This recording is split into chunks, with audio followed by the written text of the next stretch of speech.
শোন গাদা, না তো মিয়া দেখতে যাইতেছি, ওই মিয়া পক্ষ জানি কোনোভাবেই বুঝতে না পারে যে তুই কানা। আচ্ছা আব্বা।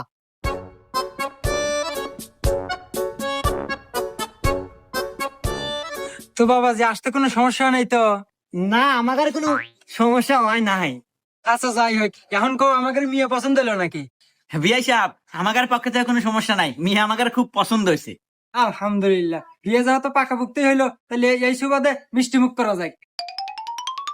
বাবাজি, তাহলে তোমার হাত দিয়ে সবাক মিষ্টি মুখটা করাই দাও। এ গাদা, তোর হসুর কল তোর সামনেই মিষ্টি না খাড়া আছে, আর মিষ্টি কিন্তু দড়িটা বান্ধা আছে, ওটা খুলে নিস।